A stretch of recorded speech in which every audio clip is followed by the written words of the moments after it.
Hello, my name is Ed Brown, Managing Director at the American Academy of Advanced Thinking, and your host for Insights in Education. Today I will be speaking with Dr. Carey Yazeed, known affectionately as Dr. Carey. Today we'll be discussing what it really takes to get promoted in education. In one statement, Dr. Carey helps burnt out and frustrated professionals revitalize or up-level their careers. She's a former director of field education in the Department of Social Work at Southern University in Baton Rouge and a former clinical social worker with over 20 years of experience in private practice, providing interventions and working with clients to resolve life-altering issues. Dr. Carey holds a master's degree from Tulane University in social work and a PhD from Louisiana State University in higher education and research. Welcome, Dr. Carey, to Insights in Education. Welcome. Thank you for having me. My pleasure. I want to get right into it. Now, tell me how you got involved in helping educators become promotable to advance their careers. Okay, we can say this. It was probably by accident, which I think everything in my life kind of happens by accident, or probably ordained divine. But I really was specializing in working with social workers who were burnt out, looking to either get out of the field or to open up their own private practice, move into coaching, and that kind of stuff. And it basically started from just others in the field of education reading some of my posts on LinkedIn and reaching out and saying, well, hey, I see that you do this with social workers. What do you think you can do for an educator? And so it kind of just took off from there. Okay. And did you see a difference in what the educators wanted compared to what social workers wanted from you as a coach? Yes, I did. My educators were, if they were burnt out, they totally wanted out, like either to start a business on their own. But the majority of them really wanted to move up the career ladder. So they were either teachers who wanted to move into administration, or they were administrators like vice principals who were ready to take that next step and become a principal and be over their own school. That's interesting because one of the things we said in the earlier conversation you and I had was, and these are my words, and you can tell me if you remember and kind of qualify it.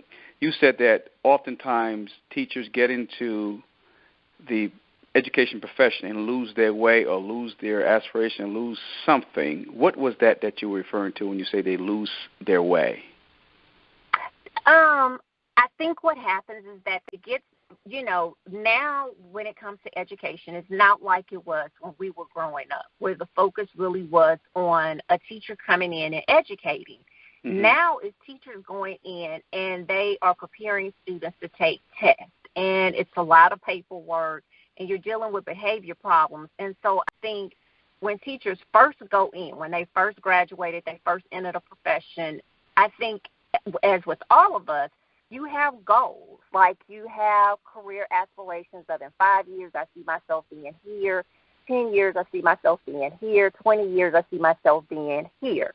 And I think somewhere along the way, those goals and aspirations get lost under a pile of paperwork, tests, and just, Common Core and everything else. Mm-hmm. And, it becomes sometimes having to get them to refocus and say, like, when you first started in the profession, what were your goals? Like, before you totally just give up, let's go back and revisit, why did you get into education? What were your long-term goals? And the response is just like, I haven't thought about that in a while. Like, wow. It's fascinating. So is there a time period where you find, in general, that educators lose their way? Is it the second, third year on average, or have you made that determination?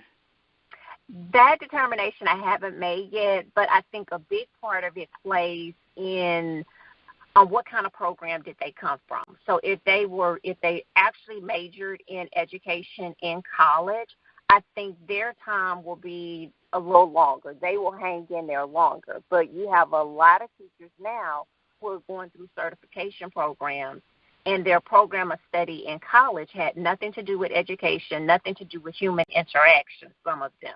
And so they get into these positions and realize that, oh, my goodness, I don't like people, I don't like kids, I don't like testing. And I think they burn out quicker because I just don't see how you can prepare someone to be a teacher in a couple of months to a year. Gotcha. When you have people who have done this, like they've went to school, been educated, most of them have masters, you know, they're a certified teacher, it's a difference. Okay. So let's say the educator who has actually gone the traditional route, he or she has determined that they want to be a teacher, they went to school, maybe they got the master's degree, maybe they got the PhD. What challenge have you found that educators have in getting promoted within the educational system? I find that some of them work under administrators who do not appreciate them as professionals, or that they micromanage them and they don't allow them to truly do the job that they hired them to do. And so that frustration comes from them being contained, from them not really having a voice, knowing that I see what's going on, and I know that if we can do X, Y, and Z, it will make our situation better, it will make our scores better, and you have that administrator who is really like a dictator. Is that right? Yes. Okay, so let's do a deeper dive. What's the personality of the individual who becomes that administrator who has that kind of power? Does he or she lend itself to that power helps them, or does it help them? I mean, do I have to be that almost like a dictator to actually get to the top of the educational tree, if you will?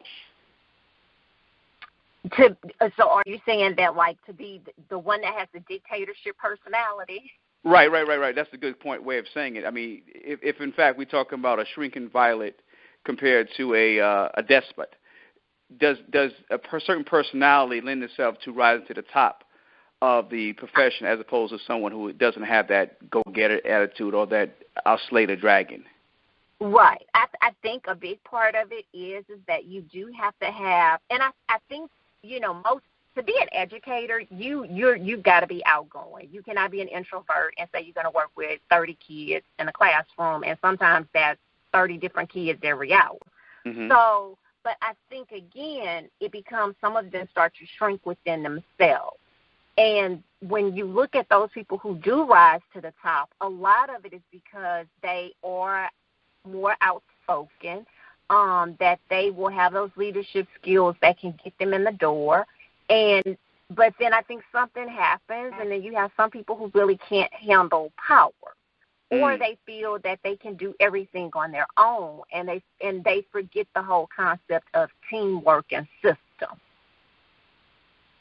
So the personality of the go-getter individual has to be there and never forgotten as one goes up the rank, as opposed to you're strong in front of the students in a classroom, but when it comes to administrators or the political regime, you're a different individual. Do you have to be consistently hardcore, for lack of a better term, through and through, in the class as well as out of the class?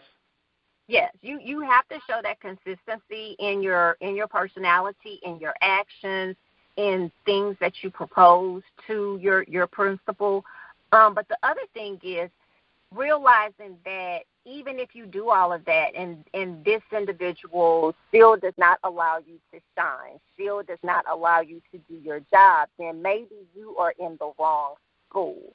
And it has nothing to do with you, but it's just not a good fit for your personality. Okay, so I don't like football analogy, but I think one is germane to this.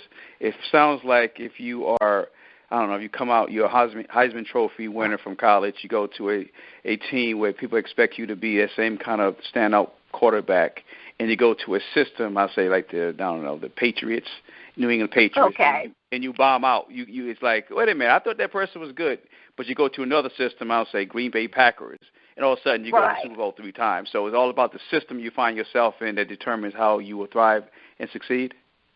Right. I think, the system and the environment.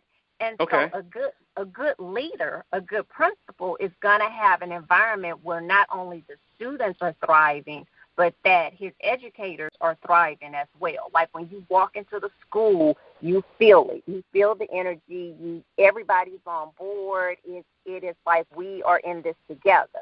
But I've just seen because I have worked for school systems as a social worker in the past. Mm-hmm. And so there are those systems where, it's like the team is like, we want to do this, this, and this. We think this would be a great idea. And then your leader or your principal is just like, no. And there's, sometimes there's a reason why. Sometimes there's not a reason why. But you start to see it affect the morale of the teachers, which then starts to affect the morale of the students. And then some people get this feeling of like hopelessness and like, is this how it is in every school in this system? Is this what education is about? Right. Now, with that being said, is it easy to go back, in football or sports, you can actually get traded to another team because you're not doing any good for the system that you were recruited for. Is it the same in education? Can you go to administrator say, I don't think it's a good fit. I want to go somewhere else. Is it that easy? Well, if there's an opening. If there's an opening, an administrator could ask for a transfer, but most of the times it's either your teachers are asking for the transfer. Now, what I have seen is that you've had an administrator who just like everything just like it went from a great school to a school that just flopped. And the teachers and the parents got together and, had the administrator removed. I've seen that happen, too. Okay. And that was fomented by the teachers? By the parents? By the parents, but they got the teachers to buy into it. Okay, so let's I'm sorry, go ahead. Oh, go ahead. I'm sorry. Now, I was going to go to the next step because I think that that's the external force that may or may not work. But what tips would you suggest educators do to become more attractive for advanced positions? Well, I think one is that you should find you a mentor. And your mentor can be in your school or your mentor can be someone that's outside of your school but that has served in an administrative position in a school system. I think you also need to make sure that you are, being a part of committees. Try to be the chairman or chairperson of committees, so that you people really get to see your leadership skills.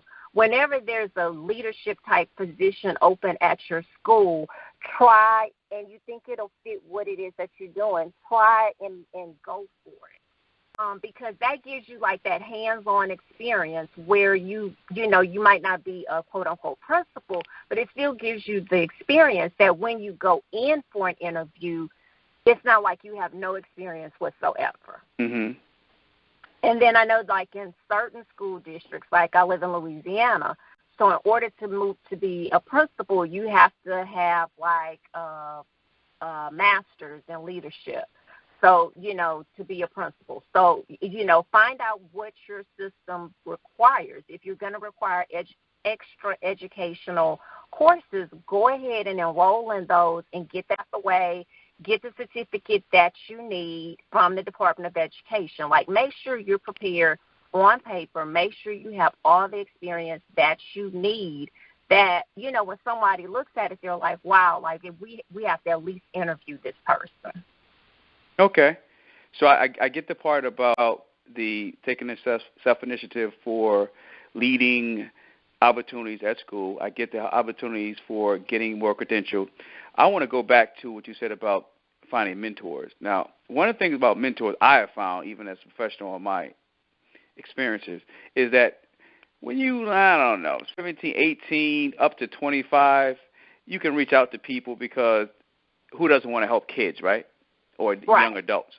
After 25, definitely after 30, mentors become a little more challenging in terms of people saying they don't see you as a kid, you're a full-fledged adult, and therefore it's kind of challenging to get people to help you. What is the best way you found to find a mentor that is malleable? Now, let me ask it two ways. One who's malleable to being a mentor to you, and two, one whereby there's reciprocity, whereby it's a relationship where I'm not calling you when I can track you down, and therefore sometimes you're available, sometimes you're not, and sometimes I feel like it's one-sided. How can I, one, find a mentor, and two, not have the one unrequited love or one-sided type relationship? Well, I think one of the things is that you have to do is you need to put it out there that you are looking for a mentor.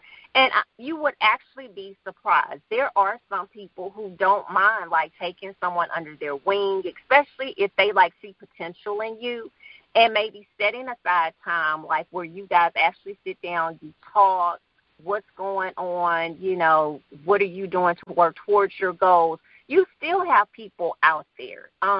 They may not be as many when you're younger, but I still think that those people exist. They might be on your college campus because, you know, if you're going back to get certified in another area, so it might be a college professor who has served in a leadership capacity. It might be a principal from another school that you may have worked with in the past.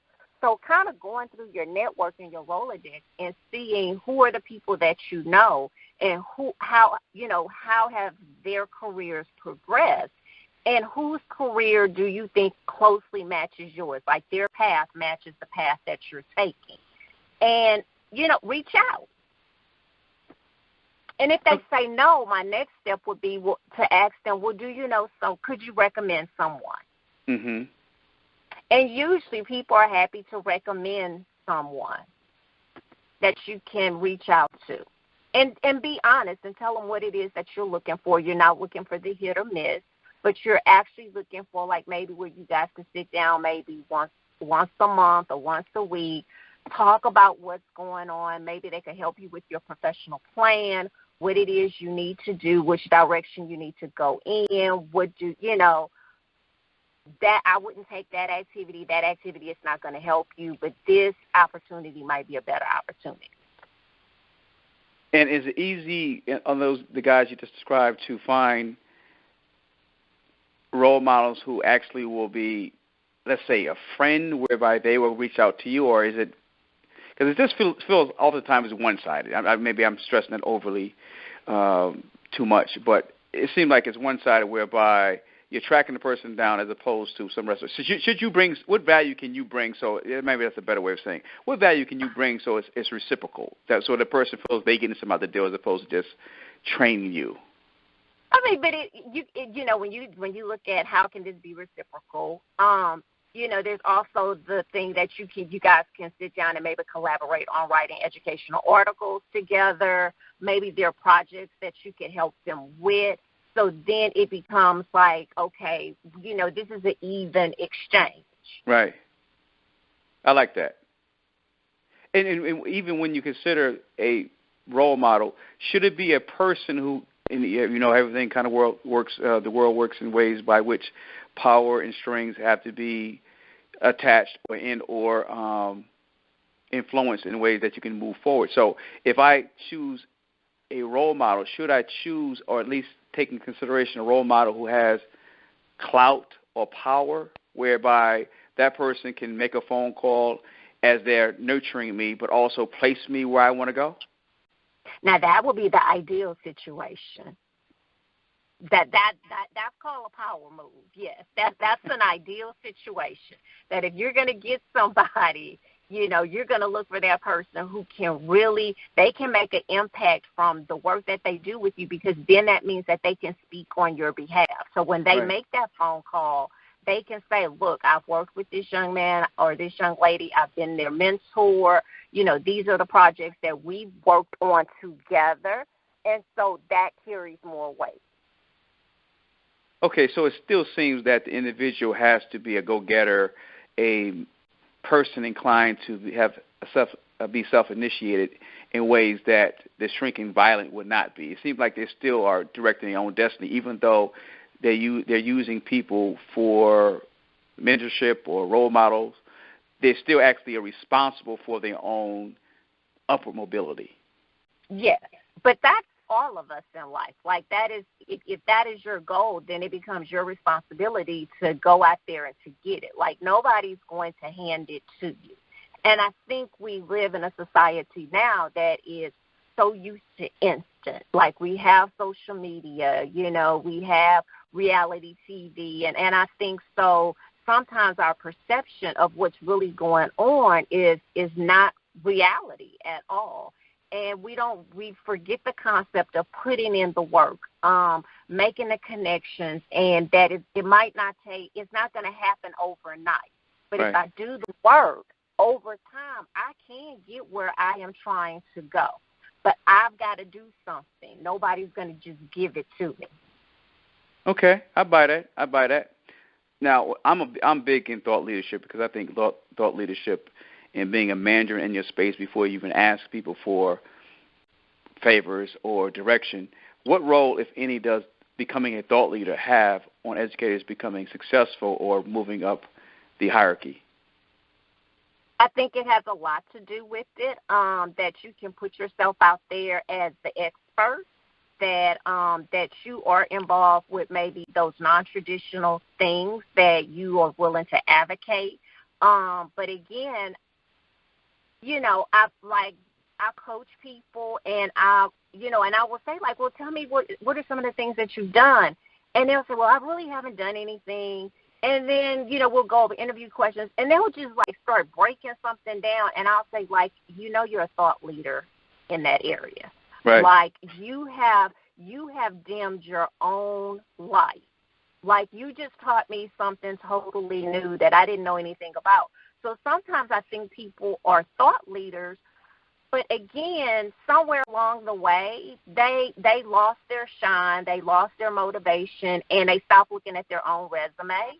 And so they don't realize all of the qualifications that they have. They don't realize the research that they've done, the articles they've written, the conferences that they've spoken at. Like some kind of way, all of that stuff gets lost, and they don't realize that they can use that to their advantage.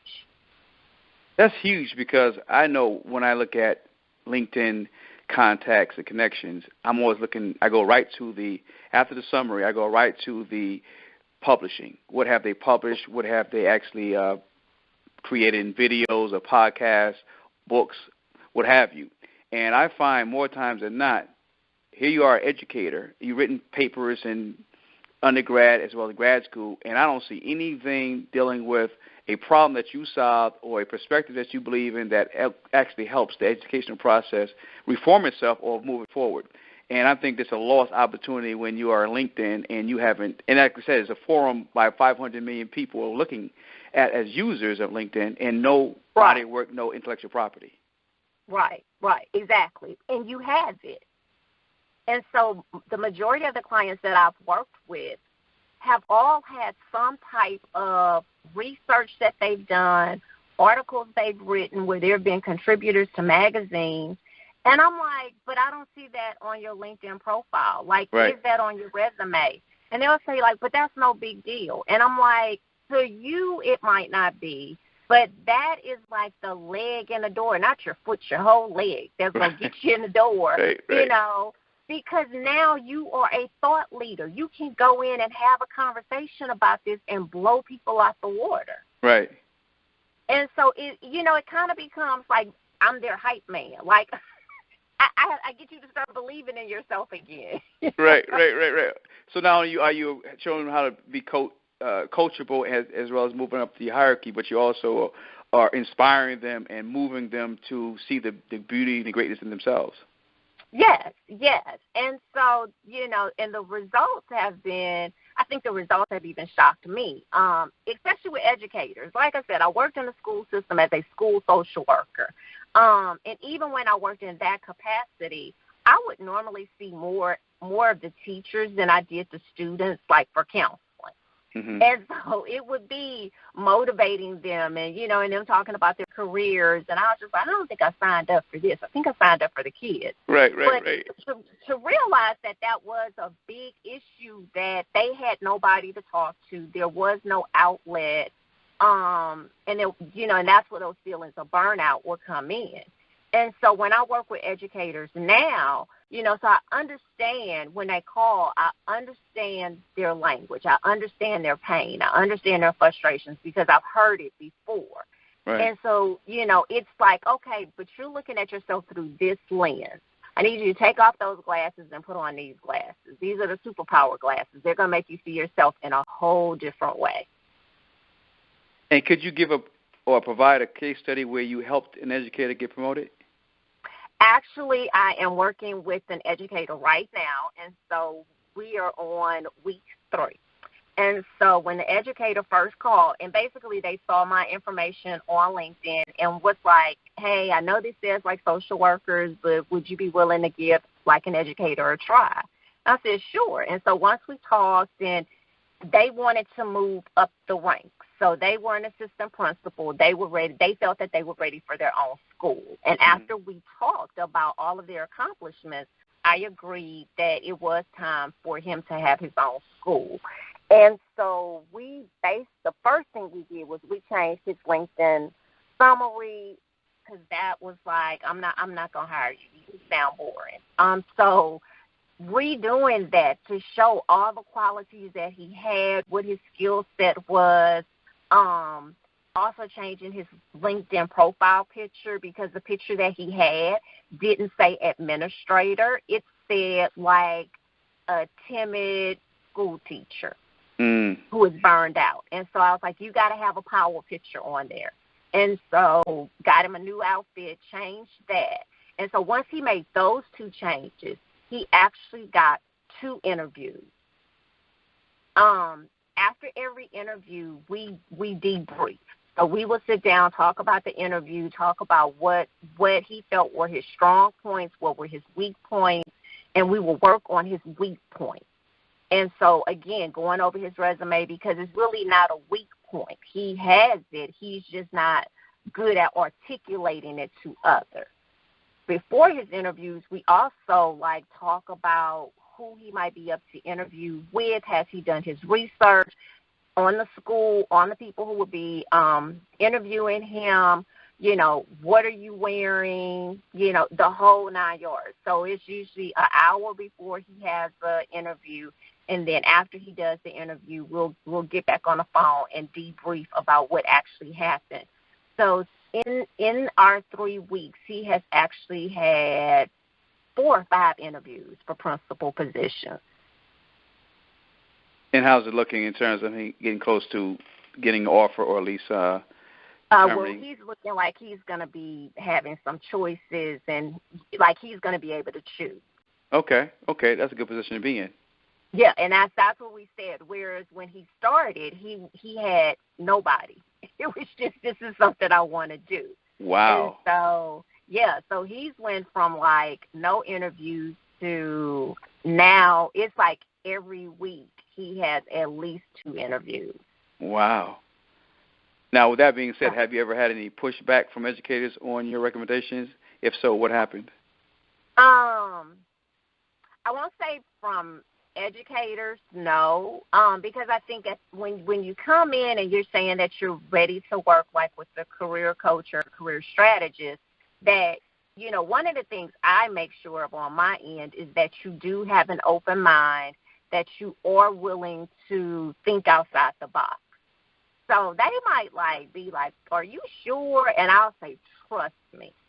And they'll say, well, okay. And then once they trust me and they try it and they see that it works, we're good. Okay. So it's usually not major pushback. It just might kind of be well, wait a minute, because I'm taking them out of their comfort zone. Right. But you got to come out of your comfort zone if you're going for these positions.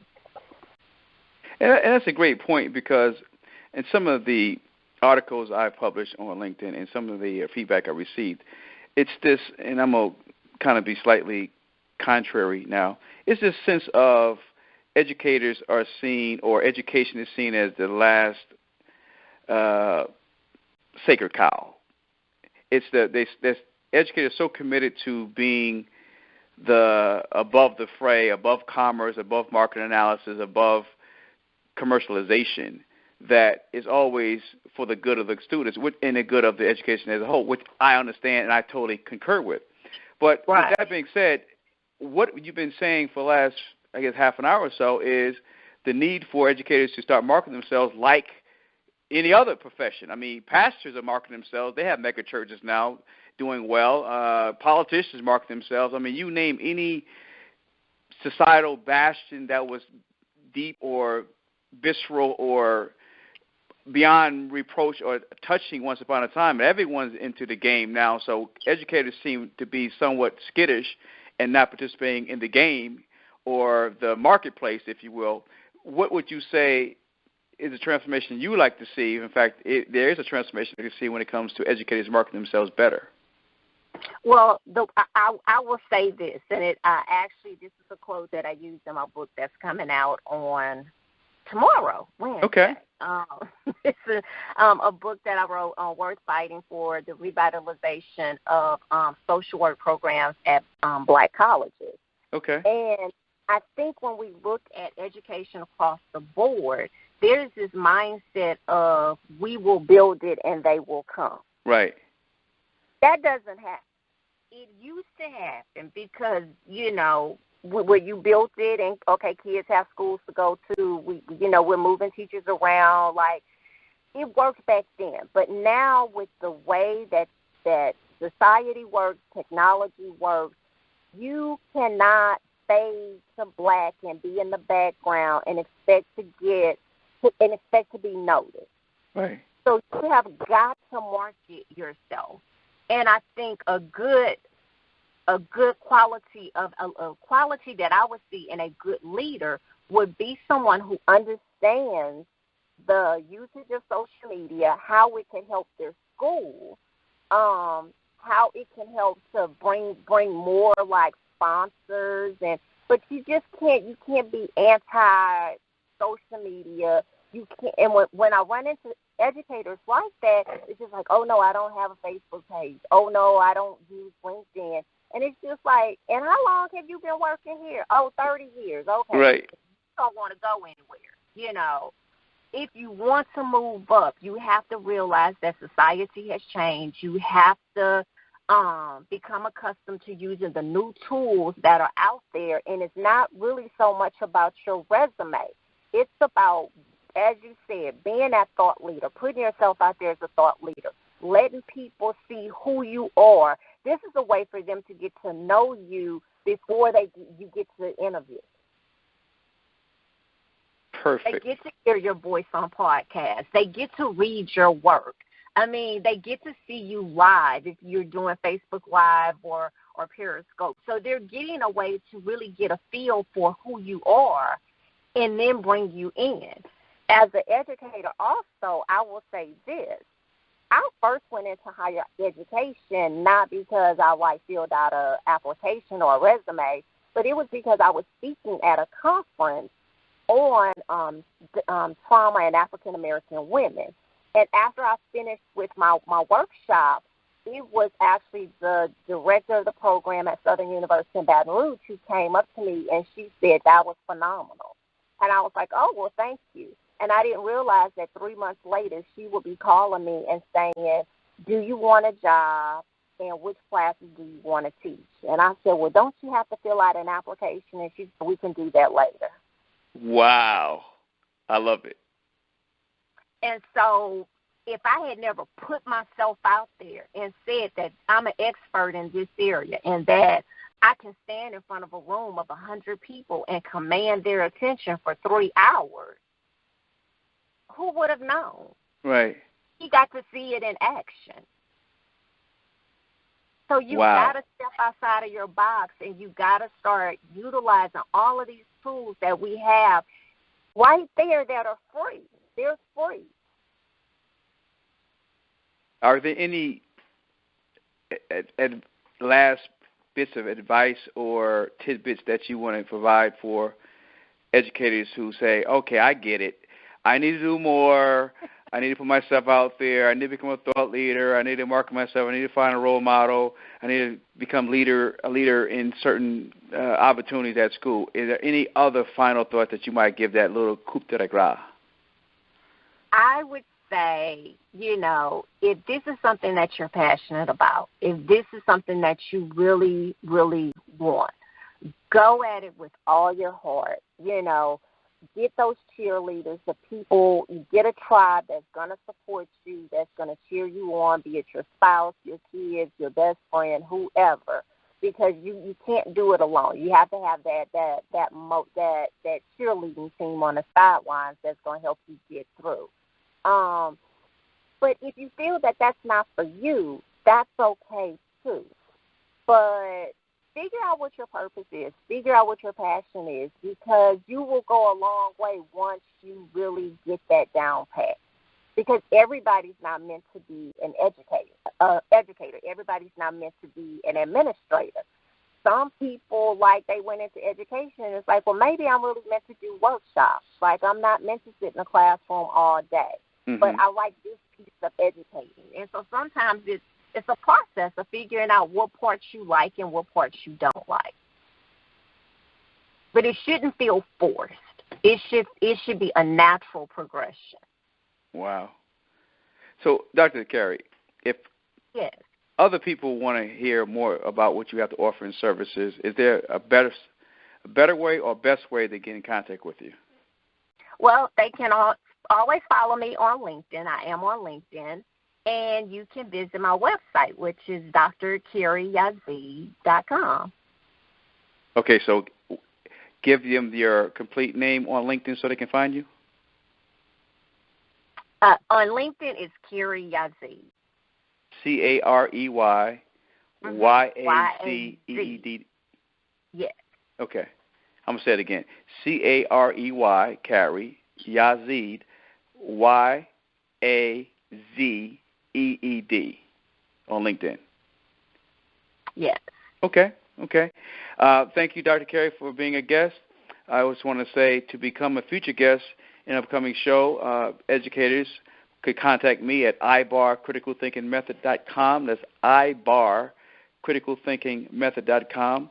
This is Ed Brown signing off on another episode of Insights in Education. Thank you, Dr. Carey, and I look forward to talking with you all real soon.